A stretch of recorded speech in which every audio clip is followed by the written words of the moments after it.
अज्ञानतिमिरान्धस्य ज्ञानाञ्जनशलाकया चक्षुरुन्मीलितं येन तस्मै श्रीगुरवे नमः। नारायण परावेदा देवानारायणाङ्गजाः नारायण परालोका नारायण परामखाः नारायण परो योगो नारायण परन्तपः नारायण परं ज्ञानं नारायण परागतिः। तस्मातेकेन मनसा भगवान् सात्वतां पतिः श्रोतव्य कीर्तितव्यश्च ध्येय पूज्यश्च नित्यदा। जयति जगति मायां यस्य कायाधवस्ति वचनरचनमेकं केवलं शाकलय्य ध्रुवपदमपि यातो यत्कृपातो ध्रुवोऽयं सकलकुशलपात्रं ब्रह्मपुत्रं नतास्मि। सर्वेभ्यः नमस्कारः. We are seeing the Narada Bhakti Sutras, and I have completed up to 41 sutras in the Narada Bhakti Sutras. And we saw in the last video that the association with the holy man is very rare, and if we get the chance to be in association with the holy man, then that will remove all our ignorance, and we will feel that Bhagavan is not different from us. They will not see any difference between the one person and another, or between Bhagavan and Bhakta. Only Bhakti will be there. Bheda Bhava. There will be no differences.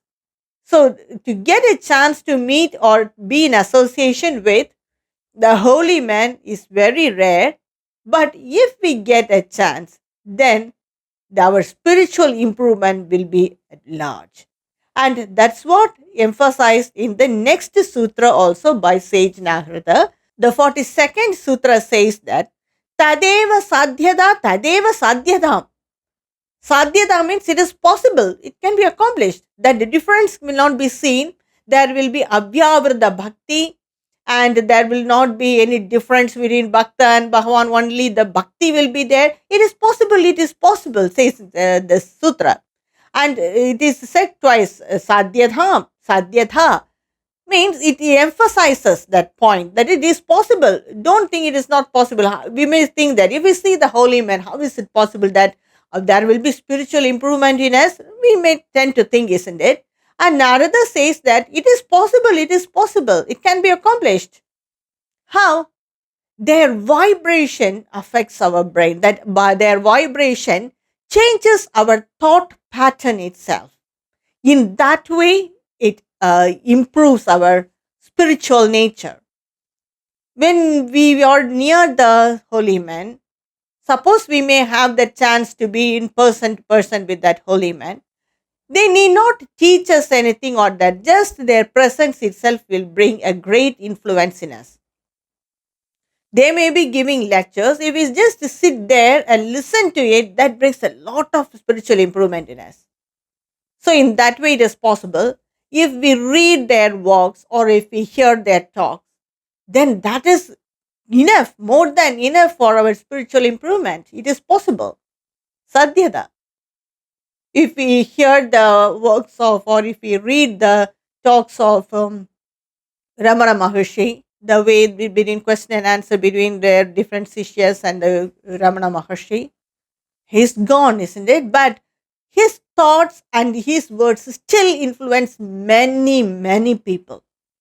There are a lot of people who follow those sages, like Ramana Maharshi, Ramakrishna Paramahamsa, Vivekananda. Their works, their words said some 50 years back influences now. So their presence or their picture, seeing their picture itself, they influence us. It all changes our thought pattern and evolve our spiritual nature. and we may read their works or we may read their life histories. So when we read the what are all the difficulties they have gone through before attaining this supreme state, that will give confidence to us. It changes our attitude itself. Now we may think that they're attaining that spirituality and all is not possible for ordinary people. But when we read their works or when we see their read their life histories like that biography or autobiography, then it changes our nature itself. It gives us confidence. It inspires us. It will bring great transformation, spiritual transformation in us. It completely removes the trace of uh, darkness or tamas in our mind. So the association with holy people is very rare. If we get a chance of it, then it gives us it changes our thought pattern itself. It can be a one to one person with that guru or the holy man, or we can read their work, or we can just seeing their picture itself gives a lot of importance in our life. So with this ends chapter 2, and this chapter 2 extols the para bhakti and the satsanga. The opposite of this, the dushanga, is explained in the next chapter, that is the chapter 3, that is the danger of dushanga. And the next sutra, that is 43rd sutra, is that is according to the topic and the nature of that topic discussed there. It is separated as the chapters by the great acharyas, but Sage Narada did not separate it, but the acharyas after that, when they explained this, they separated it according to that topic of discussion. So, in this few sutras, the dussanga, the danger of dussanga is explained, because without knowing that, we may not know the importance of satsanga or the dangers of dussanga also. So, that is also explained here. The Sutra 43 is dussanga sarvataiva tyajyaha. All types of dussanga has to be renounced, abandoned. We should not be in connection with whatever type of dussanga is it. So there, what are the types of dussanga we have? Dussanga is that association, to renounce the association with what all is not conducive to our spiritual evolvement. It can be in different ways. Some of the ways are explained here. It can be desha, kala, avastha, rupa, and vastu.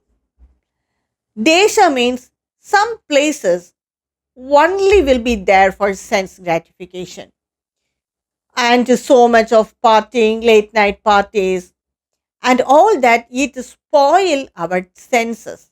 Then for some days we will not have that mood to do any spiritual sadhana. So that is one type of dussanga. The people there or that atmosphere there itself spoil our mind to a large extent. So that is one type of dussanga.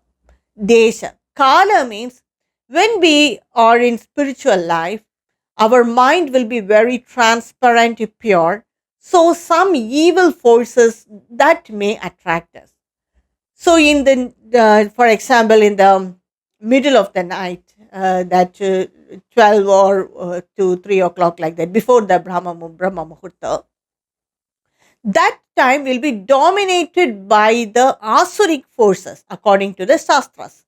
So when we go out at that time, or when we happen to be in that time outside, then these Asuric forces will attract us. So we will be in their clutch. So that time has to be avoided. Or in sometimes, for example, the New Year parties and all, the people and the time will be so much used for sense gratification. So that will destroy or disturb our spiritual nature. So all that to be renounced or avoided. Desha, Kala, then Avastha. Avastha means some situations. Some situations it will be, suddenly it will turn negative. So much of worry, disappointment, everything there will be in the situation. So we have to avoid such situations. We can involve in it, but not too much attached to it, because it is not out of selfishness what Sage Narada is telling. It is out of to protect our spiritual nature, which is unique for this human birth. So such situations one have to definitely one has to avoid it. Then the avastha, then the rupa.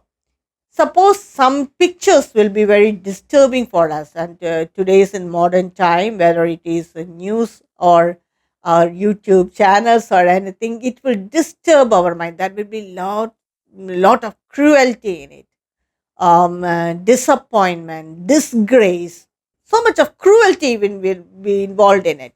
So that we have to avoid, because we can understand it when we see such type of news in our daily news, or when we read it, or when we see it, or so much observed in it. It will disturb our spiritual nature, our mind for a long time, isn't it? That thought will be continuously coming to our mind. So to get a general knowledge, or to know what is happening around, we can just know it, but too much not involved in it, following that news, following what happened to that crime, everything. So much will be disturbing. So some rupa in any form, not only in news or like that, some form of pictures or images, everything will disturb us a lot. So that we have to avoid.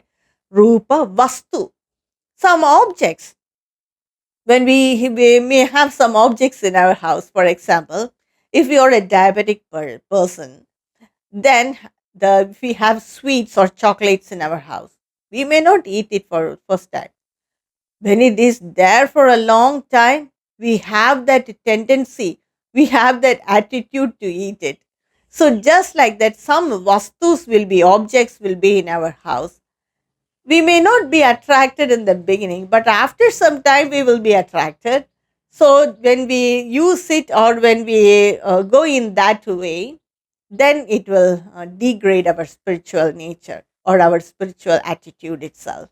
So such things are very prominent dussanga. And another very prominent dussanga is satsanga itself is dussanga. It sometimes they happen like that. Sometimes when we talk to some people, they will blame us or insult us in any way, or ridicule us our spiritual sadhanas. Some people, they have a very common habit to boost off their talent. They will degrade others' talent.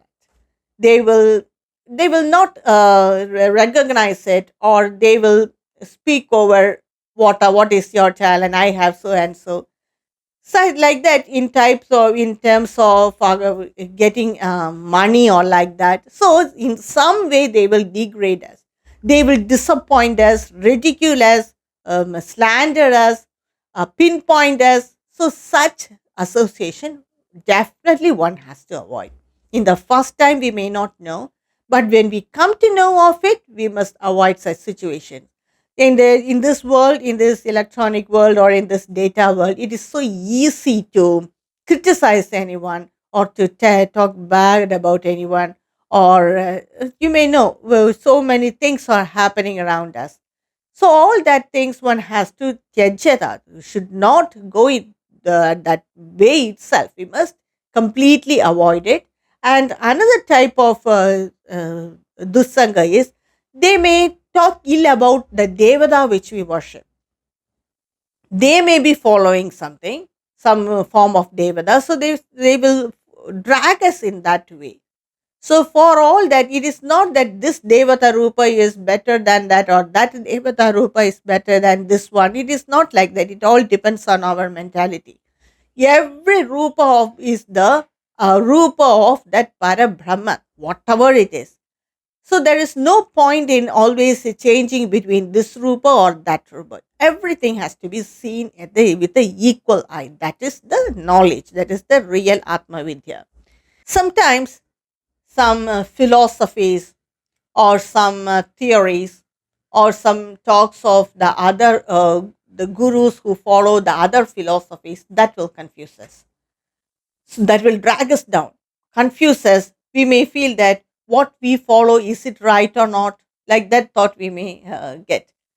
So all that, for all that, one must not give place in our mind. What is acceptable to us, we have to follow it firmly with determination. If we often change philosophies or theories or the Rupa of Bhagavan or the Devata, then we will be confused and our self confidence itself will go by such association. So, all that has to be ignored or abandoned or renounced. It is not only for our spiritual life but also for our normal life also that dushanga has to be renounced, or otherwise there will be no improvement in it. So how this dushanga affect us, that we will see in my next video. That is the next sutra, and we will see in my next video.